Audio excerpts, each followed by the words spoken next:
ഐശ്വര്യേ, എന്നാ അമ്മച്ചി? ഇതാരാടി വിളിക്കണേ? നീ വന്നേ, സത്യം ചെയ്യടി. ബൈബിളെ തൊട്ട് സത്യം ചെയ്യടി. ഞാൻ ഇടിയല്ല അമ്മച്ചി, ഞങ്ങള് തമ്മിൽ ഇഷ്ടത്തിലാ. പൊന്നു തമ്പുരാനെ, ഞാൻ ആരോട് പോയി പറയോ? ആകെ ഉണ്ടായിരുന്ന കൊച്ചല്ലേന്ന് പറഞ്ഞ് സ്വാതന്ത്ര്യം കൊടുത്ത് വളർത്തിയിട്ട് എന്നെ പറ്റിച്ചല്ലോ. ചീത്തൊന്നും പറയല്ല അമ്മച്ചി. ഞങ്ങളെ പറ്റിയൊന്നും ആലോചിച്ചില്ലല്ലോ. നിനക്ക് ഞങ്ങളെ കുറിച്ച് എന്നേലും വിചാരം ഉണ്ടായിരുന്നു, നീ ഇങ്ങനെ ചെയ്യുവാന്നോ? എന്റെ അപ്പം വന്നിട്ട് ഞാൻ തീരുമാനമാക്കി തരാം. അപ്പനോട് പറയല്ലേ? വേണ്ട അമ്മ. എന്നാലും നിനക്ക് ഞങ്ങളോട് എങ്ങനെയോടി?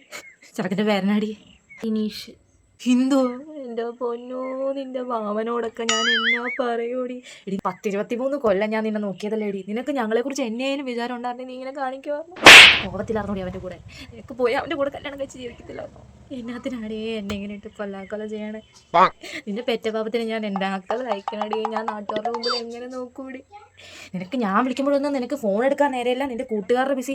ഇതായിരുന്നല്ലേ ആ കൂട്ടുകാരൻ? ഇതായിരുന്നല്ലേ ആ കൂട്ടുകാരൻ? അമ്മച്ചി വിനീഷ് ഏട്ടനോടൊന്നും മിണ്ടി നോക്കാം, അമ്മച്ചിന്റെ മനസ്സ് മാറിയാലോ. വിനീഷ് ഏട്ടനോ? ഓ, എന്തൊരു ബഹുമാനം. പൊക്കോടി, നീ പൊക്കോ. എനിക്ക് നിന്നെ കാണണ്ട, പൊക്കോ. അമ്മച്ചി അങ്ങനെയൊന്നും പറയല്ല അമ്മച്ചി. നിനക്ക് വേദന എടുക്കണം. അയ്യോ, അപ്പൊ ചാവും. അയ്യോ, ചത്താ മതി അറിഞ്ഞിട്ടൊന്നും എനിക്ക് കാണേണ്ടി വരികയല്ലായിരുന്നല്ലോ കർത്താവേ.